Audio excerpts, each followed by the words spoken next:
नमस्कार दोस्तों। बाहर घूमने फिरने का शौक किसको नहीं होता है। हम लोग दिन में, शाम को, रात को, गर्मियों में, सर्दियों में, बरसात में कहीं पे भी घूमने के लिए निकल जाते हैं। कई बार मिस्टीरियस प्लेसेस होते हैं अपनी पसंद के अनुसार। कई बार लोग हॉन्टेड प्लेसेस में घूमने के लिए जाते हैं, तो कुछ लोग धार्मिक प्लेसेस में घूमने के लिए जाते हैं। लेकिन ऐसी हमारी घुमाई फिराई के दौरान हमसे कई बार कई सारी गलतियां हो जाती है। धार्मिक प्लेसेस हम विजिट करने के लिए जा रहे हैं, तो कोई गलती कर भी दे तो भगवान हमको माफ कर देते हैं। लेकिन अगर हम कोई मिस्टीरियस या भूतिया प्लेस घूमने के लिए गए हैं समझ लो, और वहां पर हमने कोई गलती कर दी है, तो गलती की माफी भूत प्रेत शैतान आत्माएं नहीं देती हैं। कई बार ऐसी गलतियों की वजह से वो आपसे अट्रैक्ट भी हो जाती है। ये सब कुछ मैं आपसे इसलिए कह रहा हूं क्योंकि आज की ये कहानी कुछ इसी प्रकार की है। कुछ लड़कियों का ग्रुप था, हमने घुमाई के दौरान उन्होंने कुछ एक्सपीरियंस किए। आइए जिया की ज़ुबानी जानते हैं कि क्या कुछ हुआ था उनके साथ। ये जो घटना घटी थी ना, जेनाली और उसकी 5-6 दोस्तों के साथ घटी थी। ये हमेशा से जो गर्ल गैंग था ना, बहुत ही ज़्यादा फेमस था अपने एरिया में, हर जगह बहुत ज़्यादा फेमस था और बहुत ही अच्छे से ये लोग रहा करते थे। इनकी लाइफस्टाइल भी बहुत अच्छी चल रही थी। ये एक अच्छी फैमिली से बिलोंग करते थे, लेकिन इन्होंने कभी भी नहीं सोचे थे कि हमारी ज़िंदगी एक छोटी सी गलती की वजह से पूरी तरह से ख़त्म हो सकती है, बर्बाद हो सकती है। सबसे पहले हम लोगों को आज से कुछ साल पहले चलना पड़ेगा। जेनाली जो है, उसने स्टोरी लिख के भेजा है। उसकी उम्र अभी तकरीबन 21 साल की होगी, लेकिन 2020 में उसकी उम्र लगभग 17 साल की थी। 2020 के बारे में किसको नहीं पता। 2020 में दुनिया कैसी थी? बिल्कुल भी नॉर्मल नहीं थी, कहीं से नॉर्मल नहीं थी। जैसी प्रॉब्लम आई थी दुनिया में, सबको ही पता है कैसे कैसे लोग फेस कर रहे थे। बहुत सारे लोग तो घर पे रह रह के पागल हो जा रहे थे, उनका दिमाग काम करना बंद कर दिया था। लोगों को लग रहा था हम कहीं तो घूमने जाएंगे, कहीं तो कुछ तो करने जाएंगे, कुछ तो मज़े करना है। लोगों के दिमाग में ये सारी चीज़ें बहुत ज़्यादा आ रही थी उस टाइम पे। लोगों को लगने लगा था घर पे बैठना मतलब सबसे गलत काम है। फ्रस्ट्रेट हो रहे थे लोग बहुत ज़्यादा ही, और उनमें से सब लोग थे, हम भी थे। हमको भी लग रहा था कहीं ना कहीं तो जाना ही है। उन्हीं में से ये जेनाली भी थी। जेनाली का बर्थडे आता है 2020 के टाइम में। उसने बर्थडे का डेट तो नहीं बताई है, लेकिन तो वो ठंड का टाइम नहीं था। ये लोग गुजरात के एक छोटे से शहर के रहने वाले, गुजरात के अंदर एक छोटा शहर है, वहाँ के रहने वाले हैं। जब जेनाली का बर्थडे आता है तो अपने घर पे डिस्कस करने लगती है। बोलती है कि मम्मी पापा, मुझे ना अपना बर्थडे अच्छे से सेलिब्रेट करना है और मैं अच्छे से करना चाहती हूँ। ये जो भी प्रॉब्लम हुई है उसकी वजह से मैं बहुत ज़्यादा फ्रस्ट्रेट हूँ हमेशा से। मुझे बहुत ख़राब फील होता है ऐसे घर पे बैठे बैठे। तो मेरा बर्थडे मुझे मनाना ही है। मम्मी पापा प्लीज़ अलाउ कर दो, कहीं हमको घूमने जाना है। मम्मी पापा बोल रहे थे कहाँ अलाउ कर दे भाई, दुनिया ऐसी है और कहीं पर भी जाओ तो रिस्की लगता है। भले ये लोग जहाँ पे रह रहे, जिस शहर में, वहाँ पे इतना ज़्यादा खतरा नहीं था, वहाँ पे कम था, लेकिन फिर भी घर वाले लोग डर रहे थे। तो ये बहुत रिक्वेस्ट करती है, अपने घर वालों को मनाती है, हम ज़्यादा दूर नहीं जाएंगे, अपने घर से मुश्किल 2-3 किलोमीटर दूर ही जाएंगे और वहाँ पे सारे फ्रेंड्स एक साथ पार्टी करेंगे और सेलिब्रेशन करेंगे।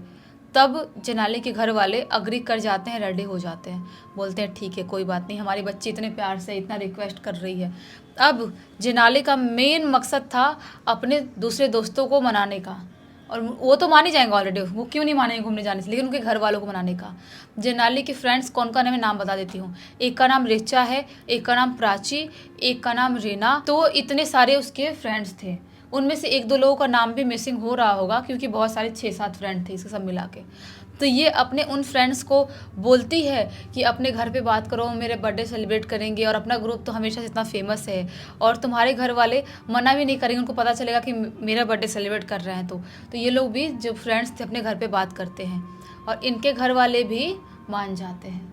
ये लोग अपने घर वालों से क्या बोले, दूसरे दोस्त लोग, कि हम लोग उसके जेनाली के घर पे जाएंगे या घर के पास कुछ ऐसा ही रहेगा, वहीं पर हम लोग उसका केक काटेंगे और बर्थडे सेलिब्रेट करेंगे। तो उनके घर वाले भी पूरा मान जाते हैं। लेकिन जेनाली अपने घर वालों से बात करी थी 2-3 किलोमीटर दूर जाने के लिए कि वहाँ पर हम जाकर सेलिब्रेट करेंगे। तो इनकी फुल ऑन पूरी प्लानिंग हो जाती है, केक ऑर्डर कर दिया जाता है। दूसरे दोस्त लोग थे वो भी इसके गिफ्ट्स लेके जेनाली के घर के पास पहुँच जाते हैं। अब जेनाली बोलती है कि जो लड़कियां थी वो लोग अपनी अपनी स्कूटी लेके आई थी और जो जेनाली थी वो भी अपनी स्कूटी ली थी। ये लोग बोलते हैं कि चलते हैं घूमने के लिए, सब स्कूटी के अंदर डालते हैं और डाल के ले चलते हैं, कहाँ जाना है चलो डिसाइड करते हैं।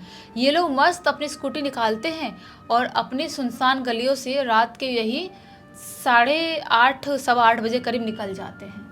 उस टाइम पे लगभग सुनसान हो ही जा रहा था। उस टाइम पे जंगल से जंगली जानवर बाहर आ गए थे, तो लोग तो सोएंगे ही जल्दी, ऐसा हो गया था।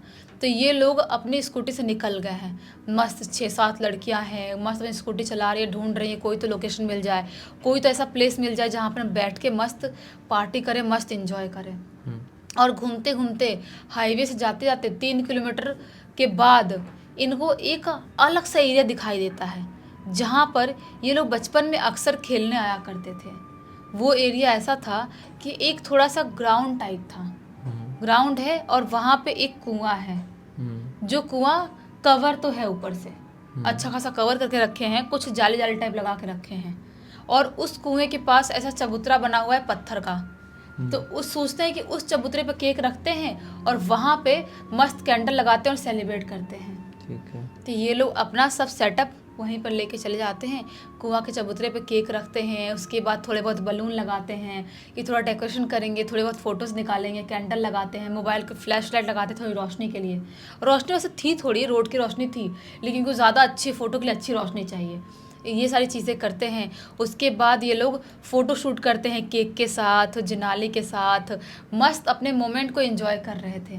वहाँ पर केक भी लाए थे, कोल्ड ड्रिंक भी लाए थे, चिप्स भी लाए थे कि इनको फुल ऑन एंजॉय करना था 1-2 घंटे तक। और इनका ये जाना पहचाना एरिया था, तो इनको डर भी नहीं था उतना। और 6-7 लड़कियाँ किस बात का डर, और ये लोग अपना पेपर स्प्रे वाला लेकर घूमते थे, किसी बात का डर तो था नहीं वैसे। तो ये लोग आराम से वहाँ बैठ के एंजॉय कर रहे हैं, फ़ोटो तो निकाल लिए, केक कट हो गया, उसके बाद कोल्ड ड्रिंक पी रहे हैं, चिप्स खा रहे हैं, और अपना जो भी चीज़ें सोशल मीडिया पर थोड़ी बहुत चीज़ें बना रहे हैं, रील्स शॉर्ट्स बना रहे हैं, मस्त एंजॉय कर रहे हैं लोग। कोई बात की टेंशन तकलीफ़ नहीं है। होते होते सब कुछ एंजॉय करते करते 1-2 घंटे का टाइम बीत जाता है, लगभग 1-2 घंटे ज़्यादा, लगभग 11:30 पौने 12 बजे का टाइम हो जाता है। तभी जेनाली बोलती है, क्या करे यार, अपनों घर चले जाना चाहिए क्या, काफ़ी रात का टाइम हो गया, और मैंने घर वालों को बोली थी कि 10 बजे तक आ जाऊंगे और काफ़ी अपन लेट हो गए हैं, तो चल लेते हैं। बाकी दोस्त लोग बोलते हैं थोड़ा सा रुकते ना यार, थोड़ा मज़ा आ रहा है, थोड़ा सा रुकते हैं, कितनी अच्छी हवा चल रही है, और ऐसे अपन खुले वातावरण में बहुत टाइम बाद सांस ले पा रहे हैं। मैं तो घर में कैद ही इतने टाइम से, बहुत टाइम हो गया है, 2019 लगभग आखिरी लास्ट से। तो ये बोलते हैं जनाले ठीक है। ये लोग 15-20 मिनट और वहाँ पे रुकते हैं, और अब लगभग 12:05-6 का टाइम हो जाता है। अब जनाली बोलती है कि यार बस बर्थडे भी ख़त्म हो गया मेरा, अब घर चल ही लेते हैं। तो बाकी दोस्त लोग बोलते हैं ठीक है, अपने अपने फ़ोटो शेयर करते हैं एक दूसरे को, और उसके बाद ये लोग अपना पूरा सेटअप वहाँ से उठाते हैं और अपने घर जाने के लिए निकल जाते हैं। अभी तक कैंडल वाला सब बुझ गया था, फ्लैश लाइट जला के थोड़ा रखे थे। अपने घर जाने के लिए जैसे ही वहाँ से निकलते हैं, बस कुआं को थोड़ा सा हल्का सा क्रॉस करते ही, अभी जस्ट ये कुआं है और यहाँ से थोड़ा सा आगे बढ़े ही हैं कि अचानक से इनको पीछे से आवाज़ आती है, जैसा कि कुआं में कोई कूदा या तो गिरा, ऐसी आवाज़ आती है। ये लोग घबरा जाते हैं कि हम दोस्तों में से कोई तो नहीं गिर गया। फटाक से पीछे मुड़ के देखते हैं, पीछे मुड़ के देखते हैं तो कोई भी नहीं गिरा हुआ था। और इनको अचानक से रियलाइज़ भी होता है कि कुआं तो ये जाली से ढका हुआ है, तो इसमें कोई गिर कैसे सकता है, ये तो कहीं से भी पॉसिबल नहीं है, तो हमको कुआं में गिरने की आवाज़ कैसे आई थी। इनकी धक्कर धक्कर थोड़ी थोड़ी बढ़ जाती है, धक धक होने लगता है, और इनको थोड़ा सा अब अलग सा डर लगने लगता है। सोचते हैं कि जिनाली बोलती है एक काम करते हैं, अपन घर जाते हैं, कुछ सोचने की ज़रूरत नहीं, ज़्यादा कुछ रिएक्ट करने की ज़रूरत नहीं है। ये लोग जैसे ही पीछे वापस से मुड़ के अपने घर की तरफ जाने ही लगते हैं कि वापस से उनके पीछे से किसी के घुर्राने की आवाज़ आती है और साथ ही साथ हंसने की आवाज़ आती है। अब ये लोग घबरा के मारे, या जो भी वो घबराहट के मारे, या पता नहीं क्यों क्या इनके दिमाग में आता है, पीछे मुड़ के देखते हैं। पीछे मुड़ के देखते हैं तो क्या पाते हैं, जहाँ पे जिस स्पॉट पे ये लोग बैठे थे कुएं के चबूतरे पे, वहीं पर एक औरत खड़ी है, जो औरत कहीं से भी नॉर्मल नहीं दिखाई दे रही है। वो औरत बहुत ही ज़्यादा खूंखार, एकदम लंबी, लगभग 6 फीट की, और उसके हाथ में एक 3-4 साल का बच्चा है, जिस बच्चे को करके खा रही है। जैसे ही इस नज़ारा को देखते हैं ये लोग, इनकी चीख निकल जाती है क्योंकि लाइफ में कभी भी हॉलीवुड के फिल्म के अलावा इन्होंने ऐसा कोई भी दृश्य नहीं देखे थे। कोई इमेजिन भी नहीं कर सकता कि ऐसा सच में हो सकता है। वही तो। और जॉम्बी की फिल्मों में सिर्फ देखे थे कि जॉम्बी ऐसे किसी को भी आए कर खा जाते हैं। इनको बिल्कुल भी आइडिया नहीं था कोई नॉर्मल सी औरत, नॉर्मल तो नहीं है, ऑब्वियस सी बात है, चुड़ैल से दिखाई दे रही है, समझ में आ गया कि चुड़ैल है, लेकिन इन्होंने ऐसा कुछ पहली बार देखे हैं। वो उस बच्चे को खा रही है और इनके तरफ देख के ऐसे पूरे उसके मुंह में ऐसा खून लगा हुआ है और जोर जोर से ठहाके लगा लगा के हंस रही है। ये अब आओ देखते ना ताओ, सोचते हैं कि हमको भागना चाहिए। भागते भागते भागते वहां से निकलते, अपनी अपनी स्कूटी पे बैठते हैं और ये नहीं देखते कौन किस पे क्या बैठ रहा है किसी स्कूटी पर, बस स्कूटी को स्टार्ट करते हैं और भगाना चालू कर देते हैं। भागते भागते भागते भागते ये लोग हाईवे के, मेन हाईवे के एरिया में आते हैं जहाँ पे थोड़ी बहुत गाड़ियाँ चल रही थी, स्पीड में गाड़ियाँ थोड़ी बहुत आ जा रही थी। और वहाँ पे देखते पीछे मुड़ के वो चुड़ैल इनको कहीं पर भी दिखाई नहीं दे रही है। लेकिन इन लोगों ने एक चीज़ बहुत लेट रियलाइज़ करते हैं कि इनके साथ रिचा तो है ही नहीं। रिचा नहीं है। कहाँ चली गई वो? अब ये लोग चारों तरफ देखने लगते हैं, रिचा रिचा चिल्लाना चालू कर देते हैं, रिचा कहाँ है तू, और आपस में रोने लगते हैं, बात करने लगते हैं, रिचा कहाँ चली गई, कहीं वहीं पर तो नहीं छूट गई, उस दरिंदे से दिखने वाले चुड़ैल ने उसको खा तो नहीं गई, क्या करे यार, क्या करे, कैसे जाए वहाँ पर, हम क्या करें, अगर वहाँ पे वापस जाते हैं तो वो हमको भी मार सकती है, लेकिन हम यहाँ पे भी नहीं रुक सकते, हम करें तो करें क्या। रोने लगते हैं हाईवे पे खड़े होके, जोर से चिल्ला चिल्ला रोने लगते हैं और बहुत टाइम तक रिचा को आवाज़ लगाते हैं, रिचा रिचा कहाँ है तू, प्लीज़ आजा, रिचा कहाँ है तू, बहुत आवाज़ लगाते हैं। थोड़ी दूर हाईवे पे अपनी स्कूटी से ढूंढने की भी कोशिश करते हैं, लेकिन इनकी बिल्कुल भी हिम्मत नहीं होती है कि ये लोग वहाँ पर उस कुएं के पास वापस से जाएं। और बहुत टाइम तक 2-3 घंटे तक हाईवे पे खड़े खड़े और हनुमान चालीसा फ़ोन में लगाए लगाए रिचा को ढूंढते हैं, लेकिन रिचा वापस नहीं आती है। बहुत ज़्यादा घबराहट होती है, सोचते हैं कि कुछ भी हो जाए, हम सुबह तक यहाँ पे खड़े रहेंगे, हमारे घर वाले ढूंढने आएंगे। तो रिचा ने, इसने बोली थी ना जेनाली ने कि हम लोग 2-3 किलोमीटर आगे जाएंगे तो घर वाले रोड की तरफ से ही ढूंढने आएंगे, तो भले ही हमको मिल जाएंगे उनको हम, लेकिन घर नहीं जाएंगे, रिचा को ढूंढना ही है।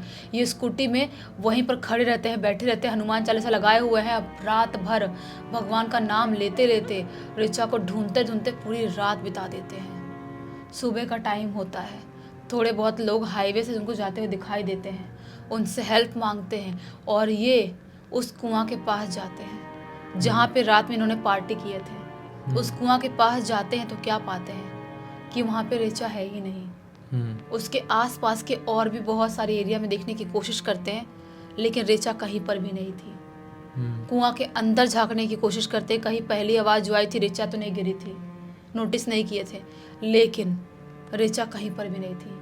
कुएं के अंदर दिन में किसी इंसान को भेज के ढूंढवाया जाता है, लेकिन रिचा कहीं पर भी नहीं मिलती है, ना ही एक भी खून के धब्बे निशान, ना ही उसके कपड़े के ब्रेसलेट या उसके कपड़े या कोई भी चीज़ रिचा का इनको मिलता ही नहीं है। और आज 2020 से लगभग 2024 ख़त्म ही होने वाला है, रिचा अभी तक नहीं मिली, गायब ही हो गई दुनिया से, अभी तक नहीं मिली। ये किसी के लिए भी विश्वास करना या इमेजिन करना बहुत ही मुश्किल है। जेनाली ने बोला है बहुत मुश्किल है, लेकिन इन लोगों को विश्वास नहीं है कि रिचा कहाँ जा सकती है, लेकिन मिल नहीं रही है। और इन सब को, जो भी 5-6 दोस्त थे, इन सब को रिचा के घर वालों से अभी भी ताना सुनना पड़ता है। अभी भी रिचा के घर वाले से झगड़ा करते हैं, इनको सुनाते रहते हैं, डिप्रेशन, मतलब टेंशन में हैं घर वाले। ऐसे ना कई सारे केसेस हुए हैं दुनिया में, हाँ जहाँ पर इंसान लिटरली गायब हो गए। हाँ, कैमरे के सामने से भी लोग गायब हुए हैं और कई बार लोग लौट कर भी आते हैं और बताते हैं कि हमने कुछ ऐसी ऐसी चीज़ें देखे जो अविश्वसनीय है। हाँ ऐसी कंडीशंस में वो टाइम लूप में फंस जाते हैं हाँ, और अचानक से, जैसे कि कई बार क्या होता है ना, टाइम पोर्टल एक होती है एक चीज़, वो कभी कभी कहीं कहीं पर ओपन हो जाता है और उसको क्रॉस कर जाओ तो आप एक अलग दुनिया में, एक अलग समय चक्र में प्रवेश कर जाओगे। और फिर वहाँ पर कब तक रहोगे वो डिपेंड करेगा कि वहाँ का वो कब खुलता है, जो मैंने अभी बोला, पोर्टल कब खुलता है। फिर उस पोर्टल को खुला आप क्रॉस करोगे तो अपनी दुनिया में वापस आ पाओगे। ऐसे केस, जैसे कि एक मूवी भी आई थी उसके ऊपर, और एक रियल केस भी है यार, जिसमें एक फ़्लाइट थी जो कि अपने समय पर कहीं जाने के लिए और करी तो उड़ी, थी, हाँ। टेक ऑफ करी थी, लेकिन वो लैंड करी 35 साल बाद। 35 साल बाद लैंड करी और लोगों को लिटरली उसमें स्केलेटन मिले थे। उसके अंदर के जितने भी पैसेंजर्स सबका थे सीट बेल्ट लगा वो हुआ सब है। नरकंकाल बन चुके हाँ। थे, यहाँ तक कि पायलट भी नरकंकाल और था ऐसे चला जो रहा कि है। ऐसा बस बैठा हुआ है।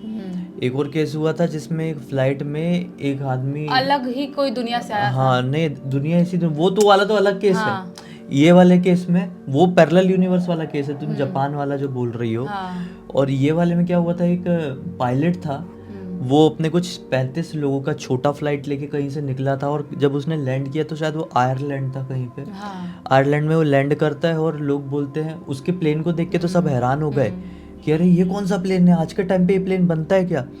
तो पायलट तुरंत अपना मुंह बाहर निकालता है और बोलता है कि ये तारीख क्या है। तो वो बताते हैं कि इतनी इतनी तारीख है और आप यहाँ पर हैं। तो बहुत ज़्यादा डर गया, एकदम घबरा गया वो पायलट, और कुछ बोला नहीं, अपनी फ़्लाइट उड़ा के वापस से आसमान में चले गया। अब जब जो अथॉरिटी वाले थे वो भागते हुए बाहर आए, बोले ऐसा क्या हो गया, और ये फ़्लाइट कौन सी थी भाई, आज के टाइम पे तो बहुत पहले बनती थी, ये इसको अभी कैसे उड़ा रहा है। तो ना जब वो अपना मुंह बाहर निकाला था ना, पूरी बॉडी आधी, तो उसके जेब से एक कैलेंडर गिर गया था, और वो कैलेंडर जो था वो उस टाइम पीरियड से, मतलब जब ये घटना हुई थी उससे लगभग 45 साल पहले का था। मतलब उस पायलट के जेब में 45 साल पहले का कैलेंडर था।